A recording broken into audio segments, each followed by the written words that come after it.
नमस्कार. मी विवेक मधुकर वारभुवान. आज गरुड भरारी प्रतिष्ठान फेसबुक पेजच्या निमित्तानं मी लाईव्ह आलो आहे. काही वेळ आपण सगळ्यांना जॉईन होऊस तर थांबूया. माझा आवाज पोचतोय की नाही हे चेक करावं लागेल.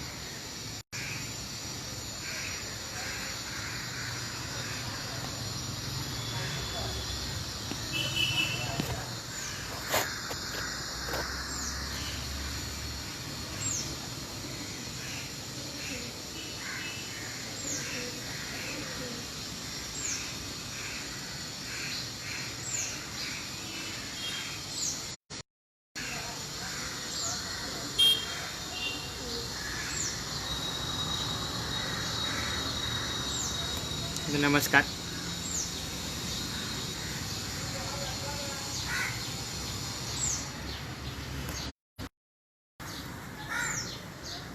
प्रथमेश आवाज येतोय का माझा?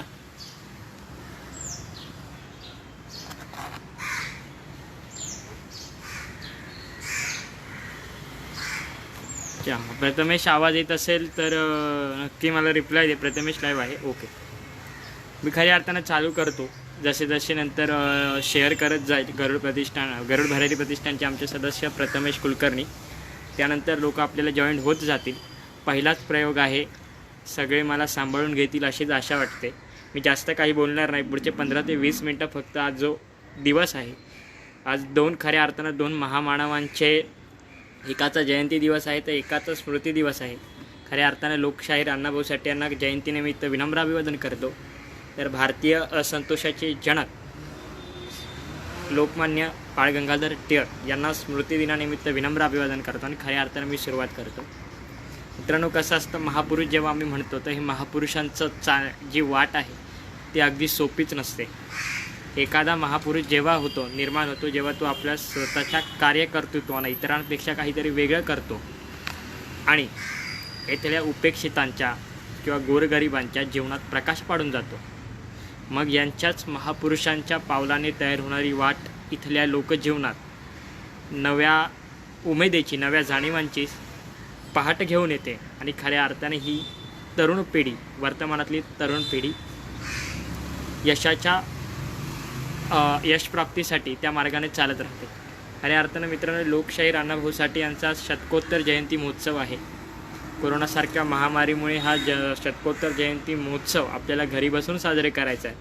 जसे आपण इतर महापुरुषांची जयंती घरात बसून साजरी केली तशीच जयंती, ही विचारांची जयंती आपल्याला घरी बसून साजरी करायची. आणि खऱ्या अर्थाने याचाच एक उपक्रम म्हणून या फेसबुक लाईव्हच्या माध्यमातून गरुड भरारी प्रतिष्ठान, प्रतीक राऊत, प्रथमेश कुलकर्णी आणि आमची संपूर्ण टीम करते. त्याबद्दल मी या संपूर्ण टीमचं मनपूर्वक आभार मानतो.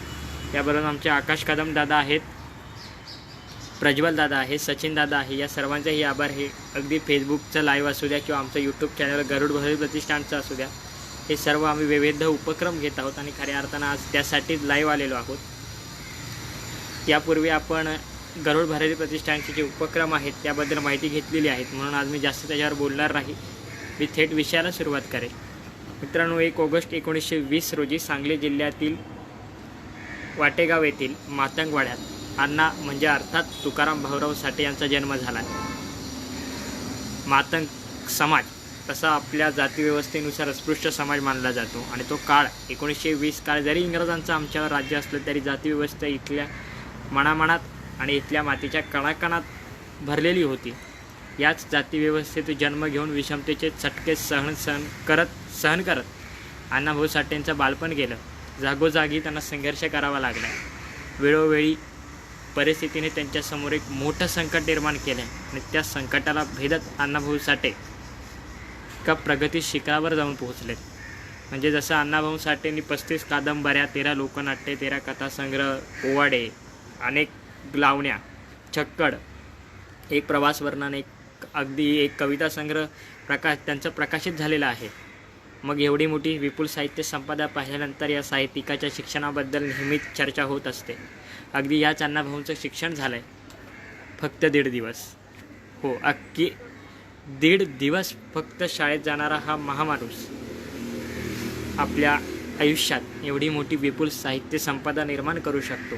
तर तुम्हीच सांगा, या मोठ्या प्रतिभा किती मोठी असेल, म्हणजे विज्ञान युगातही चमत्कार घडेल असाच हा प्रकार आहे.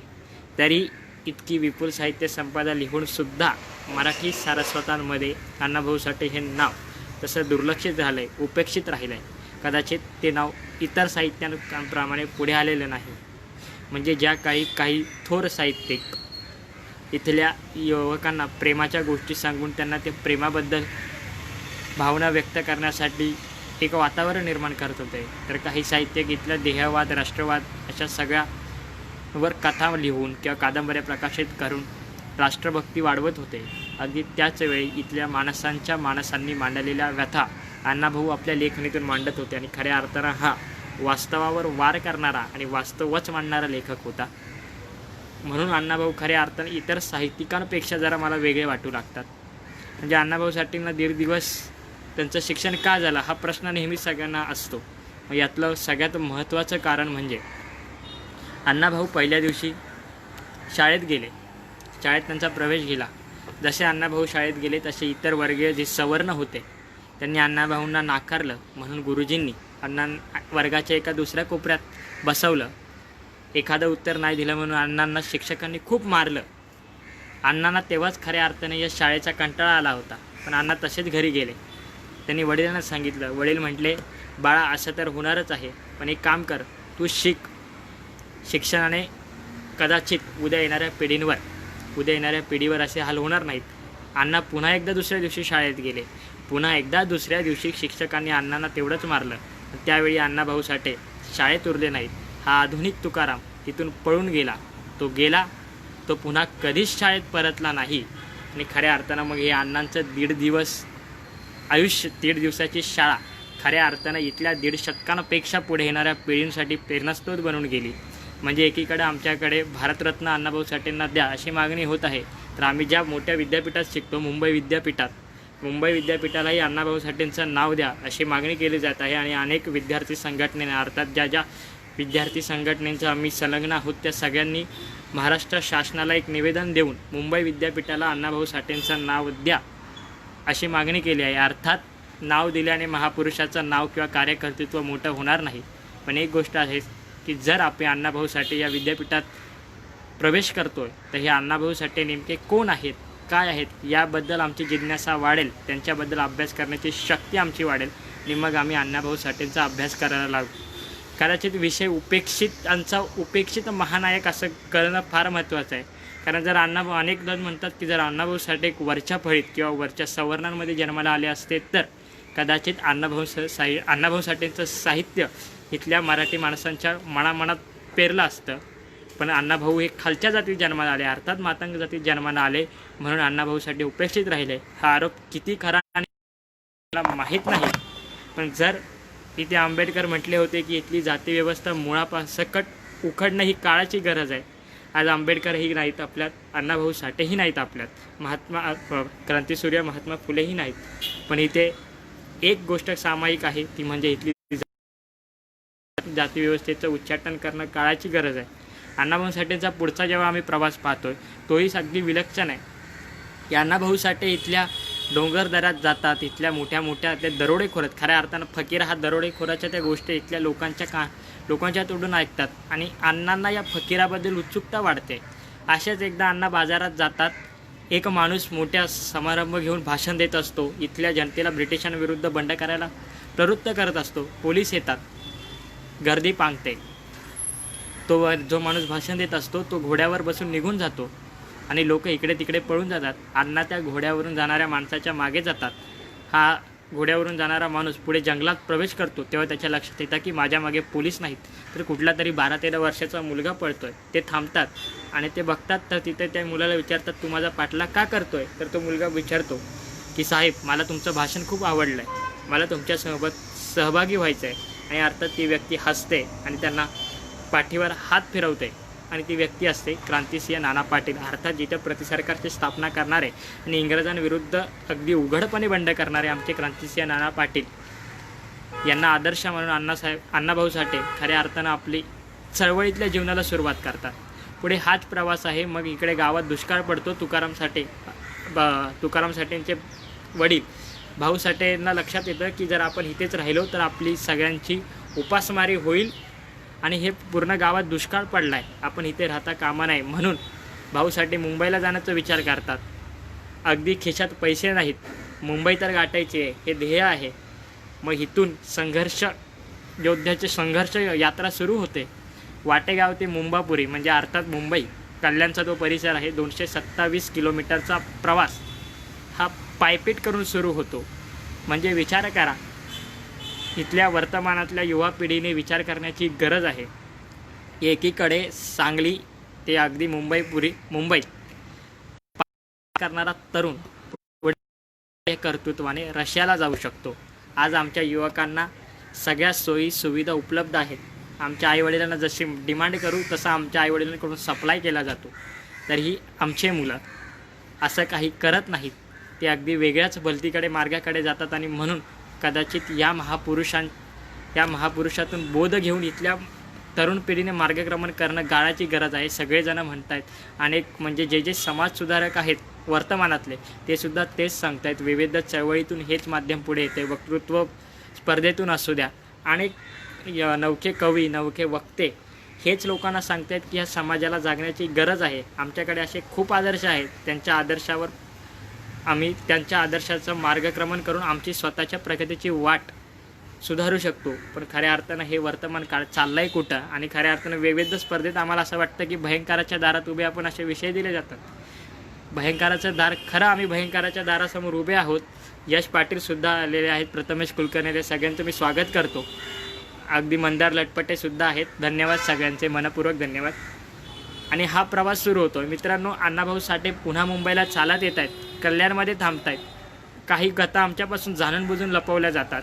अण्णाभाऊ साठे इथे कल्याणला आल्यानंतर त्यांना एक सिक्युरिटी गार्डचे अण्णाभाऊ साठेंना सिक्युरिटी गार्डची नोकरी मिळते. एक कुटुंब असतं, ते कुटुंब म्हणतं मी तुम्हाला मकान देतो, तुम्ही तिथे राहा. अनेक कुटुंब माझ्यासोबत राहत आहेत आणि मग हे कुटुंब तिथे राहतं. पण हे दोन दाम्पत्य, एक पती आणि पत्नी, अण्णाभाऊ साठेंना म्हणतात की आता आम्ही तुम्हाला राहायला घर दिलं आहे, तुम्हाला जेवायलाही देतो आहे, फक्त तुम्ही एक काम करा, आमचा धर्म स्वीकारा. अर्थात एक ख्रिश्चन धर्मप्रसारकांचे तेव्हा त्यांचं धर्मप्रसारणाचं काम चालू होतं. पण भाऊ साठे आणि तुकाराम साठेंना हे पटलं नाही. ते तिथून पळून जातात. म्हणजे अर्थात जर अण्णाभाऊ साठेंना आपला धर्म बदलायचा असता तर त्याच वेळी त्यांनी बदलला असता. पण अण्णाभाऊ साठेंनी तसं केलं नाही. हे कुटुंब तिथून पळून गेलं. पुन्हा त्यांनी मिळेल तसं काम केलं. अगदी रस्त्यावर डांबर टाकण्याचं काम केलं. मुंबईतल्या भिंतींवर चित्रपटांचं पोस्टर लावण्याचं काम केलं. एक काळ असा होता की अण्णाभाऊ साठे मुंबईत रिलीज होणाऱ्या चित्रपटांचं पोस्टर इथल्या भिंतींवर लावत होते. आणि आणखी काही वर्षांनी एक काळ असा आला की अण्णाभाऊ साठेंच्या चित्रपटांचं पोस्टर इथल्या मुंबईच्या भिंतींवर झळकायला लागलं. 7 सिनेमांचं कथांवर आधारित इथल्या दिग्दर्शकांनी अण्णांच्या चित्रपटांवर चित्रपट केले. आणि खऱ्या अर्थानं हे अण्णाभाऊंचा हा संघर्षाचा प्रवास इथून सुरू झाला. पुढे अण्णाभाऊ साठे यांनी कामगार वस्तीत काम मिळालं. मग ते मिलमध्ये जाऊ लागले. तेव्हा त्यांना कळलं की इथल्या कामगारांच्या अनेक व्यथा आहेत. अनेक म्हणतात की 15 ऑगस्ट 1947ला भारत स्वतंत्र झाला आणि 16 ऑगस्ट 1947ला अण्णांनी मुंबईत मोर्चा केला की ये आझादी झूठी है, देश की जनता भूकी आहे. म्हणजे अण्णाभाऊंना हे माहीत होतं की इथलं राजकीय स्वातंत्र्य जरी आम्हाला मिळालं असलं तरी इथलं सामाजिक स्वातंत्र्य मिळायला अजून वेळ लागणार आहे. आणि खऱ्या अर्थानं जेही सरकार आमच्याकडे प्रस्थापित होईल त्यांनी इथल्या गोरगरिबांचं, इथल्या कष्टकऱ्यांचं, इथल्या उपेक्षितांना त्यांचे अधिकार मिळवून देणं गरजेचं आहे. आता जसं आपण साहित्य वाचेल, म्हणजे अनेकांनी वाचलं आहे की मला माहीत नाही, फकीरा जर वाचली किंवा त्यांची संघर्ष कादंबरी वाचली तर एक असं जाणवतं की अण्णाभाऊ साठेचा कल हा साम्यवादाकडे आहे. त्याबद्दल काही दुमतच नाही. अनेक म्हणतात की म्हणजे इथे वाद होतो की अण्णाभाऊ साठे नक्की कोणाचे. अण्णाभाऊ साठे साम्यवादी होते म्हणून आंबेडकरी चळवळ त्यांना मानत नाही. तर शेवटला अण्णाभाऊ साठेंना आपलं मार्गक्रमण आंबेडकरी चळवळीकडे गेलं म्हणून काही साम्यवादी अण्णाभाऊंना मानत नाहीत. खऱ्या अर्थानं जर तुम्ही ह्या सगळ्या कादंबऱ्या वाचल्या ना तर तुम्हाला असं जाणवेल की अण्णाभाऊंवर इथल्या साम्यवादाचा प्रभाव आहे. पण तो कुठेच अति झालेला नाही. तो प्रसार आहे, तो प्रचार आहे. आणि खऱ्या अर्थानं याच कादंबरीमुळे अण्णाभाऊ साठेंना रशिया जाण्याची संधी मिळाली आहे. पुन्हा मग अण्णाभाऊ साठेंना सुरुवातीला वाटलं होतं की इथला साम्यवाद इथली वर्णव्यवस्था नक्की नष्ट करेल. कारण अण्णाभाऊंना इथल्या अस्पृश्यतेचे चटके सहन करावे लागले होते, जागोजागी सहन करावे लागले होते. आणि म्हणून म्हणून खऱ्या अर्थानं अण्णाभाऊ साठे असं करत होते. पुढे मग मुंबईचे श्रीपाद डांगे यासोबत त्यांनी साम्यवादाचा प्रचार प्रसार केला आहे. पंडित जवाहरलाल नेहरू जेव्हा रशियाला गेले होते तेव्हा तिकडच्या प्रेसिडेंटने अर्थात राष्ट्राध्यक्षांनी जवाहरलाल नेहरूंना विचारलं होतं की तुमचे साम्यवादाचे प्रचार करणारे उत्तम कवी गायक अण्णाभाऊ साठे कसे आहेत. त्यावेळेला पंडित जवाहरलाल नेहरूंना अण्णाभाऊ साठे नेमके कोण हाच प्रश्न पडला होता. ते त्यावेळेला काहीच उत्तर न देता पुन्हा भारतात आले. त्यांनी इथल्या महाराष्ट्रातल्या यशवंतराव चव्हाणांना फोन केला. यशवंतराव चव्हाणांनी मग अण्णाभाऊंशी संपर्क साधला. तेव्हा इथल्या तत्कालीन राजकारणाऱ्यांना अण्णाभाऊ साठेंची किमया कळली. खऱ्या अर्थानं मित्रांनो ही उपेक्षा इथे सुद्धा आली. मराठी सारस्वतांनी सुद्धा अण्णाभाऊ नाकारलं. यासोबत साम्यवादी काही जे आक्रमक होते ज्यांना असं वाटत होतं की अण्णाभाऊंनी फक्त साम्यवादासाठीच काम करावं ते सुद्धा अण्णाभाऊंच्या विरोधात गेले. अण्णाभाऊंना जागोजागी संघर्ष करावा लागला तरी हा माणूस थांबला नव्हता. थांबण्याच्या नशिबातच नव्हतं. म्हणजे जर तुम्ही त्याची फकीरा ही कादंबरी केली ना तर अगदी फकीराचं कॅरेक्टर जेव्हा आम्ही अण्णाभाऊंशी संलग्न करायला लागतो तर त्या फकीरासारखे आम्हाला अण्णासुद्धा दिसायला लागतात. फकीराचं तुम्ही जर वर्णन केलं फकीराचं जेव्हा केलं तर फकीरा काय करतो त्यांचा खजिना लुटून तो गोरगरिबांमध्ये वाटतो. म्हणजे एकीकडे त्याचा बंड आहे तर एकीकडे समाजसेवा आहे. मग अण्णाभाऊ वर्णवादाचा विरोध करतायत, इथल्या विषमतेवर वार करतायत. पण याबरोबरच इथल्या कुलकर्णी अर्थात मोरोपंत कुलकर्णी यांनी फकीराला केलेली मदतसुद्धा दाखवत आहेत. याचा अर्थ अण्णाभाऊ साठे हे ब्राह्मण विरोधी नाहीत. जो संघर्ष अण्णाभाऊ साठेंना करावा लागला जेव्हा विषांतर होते मला माहीत आहे. अण्णाभाऊ साठे जेव्हा ब्राह्मण विरोधी असं चित्र आमच्यासमोर उभं केलं जातं किंवा मग आमचे डॉक्टर बाबासाहेब आंबेडकर यांचं चित्रसुद्धा ब्राह्मण विरोधी केलं जातं. तर मी फक्त एका महापुरुषांचा त्यांच्या इतिहासाचा अभ्यास करता म्हणून मी फक्त एवढं सांगू इच्छितो की इथले महापुरुष कुठल्याही जातीच्या विरोधात नाहीत. ते विरुद्ध आहेत ते इथल्या विषमतेविरुद्ध आणि ते विरुद्ध आहेत इथली अस्पृश्यता ज्यांनी आणली त्यांच्या विरुद्ध. त्यामुळे जरी आंबेडकरांचा आपण जरी इतिहास पाहायला गेलो तर आंबेडकरांचे सहकारी आम्हाला सहस्त्रबुद्धी आहेत, चित्रे आहेत. तर अण्णाभाऊ साठेसुद्धा इथे कुलकर्णी नावाच्या सवर्ण व्यक्तीशी संलग्न जोडत आहेत की त्याने कशी मदत केली आहे. खऱ्या अर्थानं हाच अण्णाभाऊंचा लेखनाचा सगळ्यात महत्त्वाचा बिंदू आहे. आणि हे सगळं साहित्य एकाच गोष्टीवर कॉन्सन्ट्रेट करते आणि ते कॉन्सन्ट्रेट करते इथल्या माणसांच्या व्यथावर. माणसांनी माणसांसाठी माणसाने लिहिलेलं हे साहित्य आहे. मास्तर आहे त्यांची मला वाटतं स्मशानातलं सोनं अगदी आपल्या सह्याद्री जे चॅनल आहे मध्यंतरी ते मी ती बघितली होती कथा स्मशानातील सोनं यूट्यूबवरही अवेलेबल आहे. ती सगळ्यांनी बघा की त्यातही ती इतकी कथा अगदी भयानक आहे, वास्तवावर भाष्य करणारी आहे आणि अंगावर काटे उभारण्यासुद्धा आहे. इतक्या मस्त कथा अण्णांनी लिहिल्यात. पण ह्या कथा आमच्यापासून दूर राहिल्यात, त्या कधी आमच्यापर्यंत पोचल्याच नाहीत. आणि म्हणून हा साहित्यिक हा लोकशाहीर उपक्षेत्र राहिला. म्हणजे जेव्हा आम्ही संयुक्त महाराष्ट्राच्या चळवळीचा जेव्हा अभ्यास करतोय ना त्यावेळेला सुद्धा जे आमच्या नेत्यांची यादी आमच्यासमोर उभी केली जाते त्यातही अण्णाभाऊंचं नाव आम्हाला पाहायला मिळत नाही. हे दुर्दैव आहे की इथली मुंबई महाराष्ट्राला मिळावी म्हणून इथल्या चौकात गावात जाऊन आपल्या लेखणीच्या जोरावर प्रबोधन करणारे अण्णाभाऊ साठे खऱ्या अर्थानं महाराष्ट्रातल्या या जनतेपासून उपेक्षित कसे राहू शकतात हा सुद्धा मोठा प्रश्न आहे. मी जिथे संधी मिळते तिथे मी एक गोष्ट नेहमी सांगतो. ही गोष्ट फार महत्त्वाची आहे आणि भारतासारख्या राष्ट्राने तर फार महत्त्वाची आहे यासाठी की मित्रांनो शिक्षण हे वाघिणीचे दूध आहे. तो जो पेईल तो गुरगुरल्याशिवाय राहणार नाही असे डॉक्टर बाबासाहेब आंबेडकर म्हणाले होते. दिवस शाळेत गेलेत पण ते शिक्षणाचं महत्त्व सांगताना फार सुंदर वर्णन करतायत. माझा रशियाचा प्रवास ही जे त्यांनी हे लिहिलं आहे प्रवास वर्णन त्यातली ही गोष्ट आहे की अण्णाभाऊ साठे रशियाला गेलेत. रशियात ते एका शाळेला भेट देत आहेत. आता मित्रांनो रशिया म्हटल्यानंतर आपल्याकडे महासत्ता ज्या आहेत त्या महासत्तांपैकी रशिया एक महत्त्वाची महासत्ता आहे. आणि मग तिथली शिक्षण व्यवस्था कशी कार्यरत आहे हे सांगताना अण्णाभाऊ साठे हा प्रसंग सांगतात. आणि हा फार महत्त्वाचा प्रसंग आहे की शाळेत गेल्यानंतर ते शिक्षकांना अण्णाभाऊ साठे प्रश्न विचारत आहेत, गुरुजी की रशियाबद्दल आम्ही खूप काही ऐकून आहेत, जगातली एक महासत्ता म्हणून रशियाचा उदय झाला आहे. मला इथल्या शिक्षण व्यवस्थेबद्दल अनेक प्रश्न आहेत ते मी तुम्हाला विचारणार आहे. मला फक्त एक सगळ्यात महत्त्वाचा प्रश्न विचारायचा आहे. तो म्हणजे मला सांगा की गुरुजी रशियात किती टक्के जनता ही साक्षर आहे. प्रश्न आहे की रशियात किती टक्के जनता ही साक्षर आहे. गुरुजी जरा विचार करतात आणि मग लगेच उत्तर देतात की अण्णा रशियात 93% 93% जनता ही साक्षर आहे, एज्युकेटेड. जरा थांबतात, ते जरा हसतात आणि पुन्हा गुरुजींना विचारतात तुम्ही इतक्या सहजपणे 93% उत्तर दिलं, उरलेले 7% कुठे गेले. त्यांना काही प्रॉब्लेम आहे का की तिथे रूरल एरिया तुमच्याकडे जास्त असल्यामुळे तिथे शिक्षण पोहोचू शकलं नाही का? त्यावेळेला ते मास्तर फार हसून उत्तर देतात आणि हे उत्तर फार वैचारिक आहेत की अण्णा की हे 7% निरक्षर राहिलेत याचं कारण यातले काही पाळण्यात आराम करतायत, कुशीत आहेत, आईच्या गर्भात आहेत. खऱ्या अर्थानं मित्रांनो रशियात म्हणजे त्यांना सांगण्याचा उद्देश हा आहे की रशियात हे लोक एवढी प्रगल्भ का आहेत तर यांचं शिक्षणामुळे ही लोक एवढी पुढे आहेत. रशियात थोडं शिक्षण दिलं जातं आहे. खऱ्या अर्थानं भारतासारख्या राष्ट्रात मित्रांनो सगळ्यांनी शिक्षण घेणं महत्त्वाचे आहे, गरज आहे. मला माहीत आहे अनेक आव्हानं आहेत, अनेकांचे आईवडील खूप खालच्या म्हणजे आपल्या समाजाने दिलेले काम आहे ते फार खालच्या स्तरावरचं काम करत आहेत. त्यांच्याकडे एवढे पैसे नाहीत, ते शाळेत जाऊ शकत नाहीत. पण जिथे ज्यांना शक्य आहे त्यांनी शिक्षण घेणं फार महत्त्वाचं आहे. आणि काही वेळा शाळेत घेतलेल्या शिक्षणापेक्षा इथल्या अनुभवाने दिलेलं शिक्षण खूप काय शिकवून जातं. असे अनेक संदर्भ आहेत इतिहासात. म्हणजे आमचे तुकडोजी महाराजसुद्धा एक दिवस शाळेत जाऊन आमच्या तुकडोजी महाराजांचं अमरावती विद्यापीठाला नाव मिळतं. आमचे गाडगे महाराज एकही दिवस शाळेत जात नाही, पायरी चढत नाहीत. ते गाडगे महाराज इथल्या सुशिक्षित अडाण्यांना ज्ञान देऊन इथल्या अंधश्रद्धेविरुद्ध बंड करायला सांगतात. त्यांच्या अण्णाभाऊ साठे फक्त 1.5 दिवस शाळेत जाऊन इतकी मोठी विपुल साहित्य संपदा लिहितात. त्याबरोबर त्यांचे संयुक्त महाराष्ट्रातील योगदान करतात, आंबेडकरवादावर लिहितात. मित्रांनो हे खऱ्या अर्थानं एका महापुरुषाचं कार्य आहे, जो महापुरुष कधीच थांबत नसतो. आम्ही एखाद्या परीक्षेत कमी मार्क पडले तर आम्हाला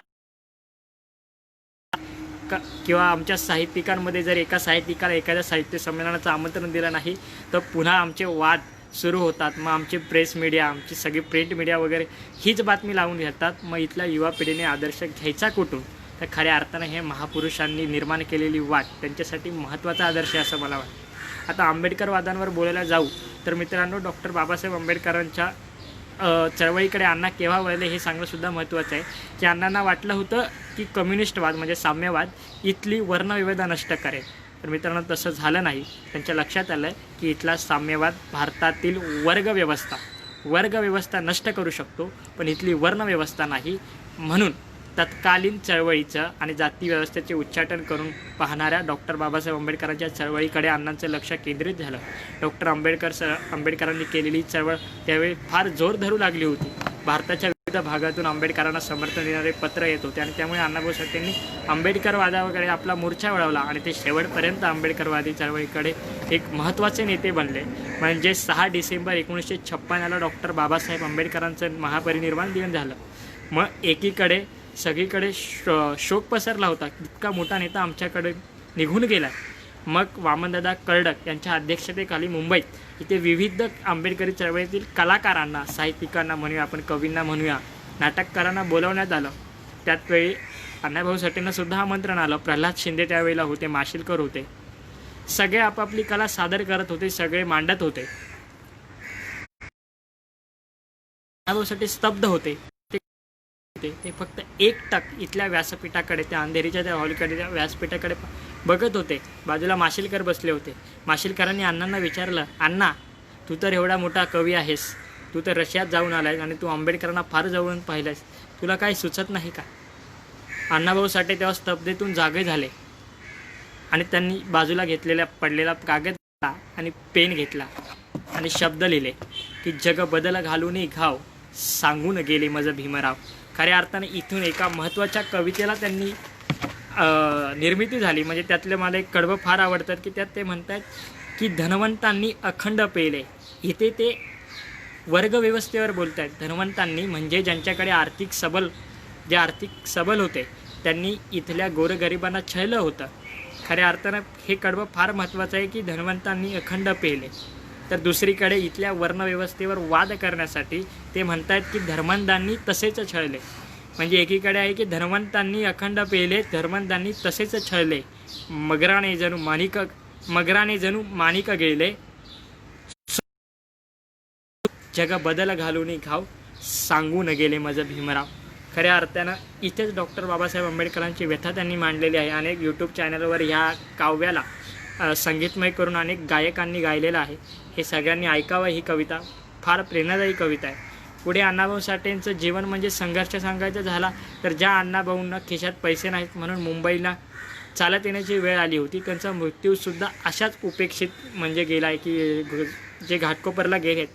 चिरागनगरची झोपडपट्टी आहे, ज्यांनी तिथे गेला आहे तिकडच्या स्लम एरियाचे, ते इतकं भयानक, आजही तितकं भयानक चित्र आहे घाटकोपरचं. तिथे अण्णाभाऊ साठे होते आणि मरणाच्या वेळीसुद्धा ते तिथेच गेले. अगदी त्यावेळेला ते अगदी व्यसनाधीन झाले होते. खऱ्या अर्थात साठेंचं जे शेवटचं साहित्य पाहिलं ना आपण, तर ते आपल्याला जाणवतं की जशी डिमांड तसा त्यांनी सप्लाय केला आहे. मग कुठल्याही विषयावर अण्णांनी लिहिलेला आहे. हा प्रवास फार कठीण होता. म्हणजे तुम्हीच विचार करा, ज्या माणसाच्या खिशात पैसे नाहीत म्हणून तो सांगली ते मुंबई हा पायी प्रवास करतो आणि पुढे आपल्या कार्यकर्तृत्वानं इतका मोठा होतो की रशिया सरकारला सुद्धा या माणसाचा गौरव वाटावा म्हणून रशिया सरकार कमिटी अण्णाभाऊंना रशियाला देण्याचं आमंत्रण देते. ह्या प्रवासाचं वर्णन करताना जेव्हा भारताची चितोडची राणी अण्णा हे विमान आहे, जेव्हा भारतीय विमानतळावरून रशियाला जाणाऱ्या विमानतळावर मार्गक्रमण करते किंवा अवकाश झेप घेते, तेव्हा अण्णाभाऊ साठे रशियातील प्रवासमध्ये म्हणतात की मी त्यावेळी होते आणि डोळे बंद केल्यानंतर आठवत होता तो प्रवास, की तो प्रवास सर करण्यासाठी आम्ही काय काय काम केलं आहे. इथले रस्त्यावर केलं आहे, मुंबईतल्या कोळशाच्या खाणीत काम केलं आहे आणि मुलगा ज्याच्या खिशात पैसे नाहीत तो रशियाला चाललाय. हा खऱ्या अर्थानं आदर्श आहे, हा प्रेरणास्रोत आहे.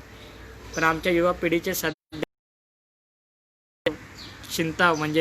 चिंता करण्याची गोष्ट आहे मित्रांनो, की आमचे सलमान खान, शाहरुख खान अगदी फिल्ममधले काल्पनिक हिरो आमचे आदर्श असतात, पण ज्यांनी आपल्या कार्यकर्तृत्वानं आणि इथल्या पिढ्यांच्या, अंधारलेल्या पिढ्यांच्या आयुष्यात प्रकाश देण्याचं काम केलं, ते महापुरुष खऱ्या अर्थानं आमच्यापासून उपेक्षित राहतात, दुर्लक्षित राहतात. त्यांच्यावर अभ्यास करण्याची ही गरज आहे. जर हे आत्ताचं वर्तमान फार भयानक आहे, जर हे असंच चालू राहिलं तर उद्या जो भारत आम्ही म्हणतो की आत्मनिर्भर होईल आणि आत्मनिर्भर आहे, तो उद्या आत्मनिर्भर असणार नाही. कारण इथली तरुण पिढी अगदी एका वेगळ्याच वाटेवर मार्गक्रमण करत आहे आणि इथल्या तरुणांनी पुन्हा जागा होण्याची, पुन्हा बंड करण्याची गरज आहे. अण्णाभाऊ साठेंचं साहित्य हे आम्हाला बंड करायला लावणार आहे. अण्णाभाऊ साठेंची लेखणी ही समाजात पसरलेली विषमता जाळणारी आहे.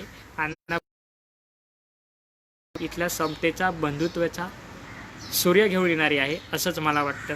मित्रांनो, अण्णाभाऊ साठेंनी मुंबईच्या वर्णवादी व्यवस्थेचं वर्गवादी व्यवस्थेचं वर्णन करताना फार सुंदर कवितेच्या लाईनी लिहिल्या होत्या की माझी मुंबई मलबार हिल इंद्रपुरी, कुबेरांची वस्ती तिथे सुख भोगती, परळात राहणारे रातदिन राबणारे, मिळेल ते काहुनी घामगाळत.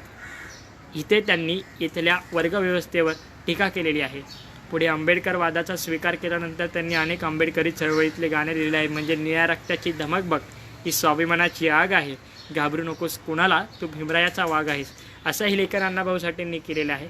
खऱ्या अर्थानं हा अण्णाभाऊ साठेंचा हा मागोवा, हे साहित्य पुढे येण्याची गरज आहे, जे अंधारात पडलं आहे. म्हणजे शहरातलं मला माहीत नाही, पण जेव्हा आम्ही ग्रामीण भागात जातो किंवा सांगलीच्या भागात असू द्या, आमचा मराठवाडा, विदर्भात भागात जाऊ द्या, अजूनही अण्णांच्या साहित्याला तितकीच मागणी आहे जी इतर साहित्यिकांना नाही. पण हे ग्रामीण भागातलं साहित्य खऱ्या अर्थानं इथल्या मुख्य प्रवाहात म्हणजे शहरातसुद्धा यायला हवं आणि अण्णांचं कार्य इथल्या तरुण पिढींपर्यंत पोहोचायला हवं. हीच खऱ्या अर्थानं काळाची गरज आहे.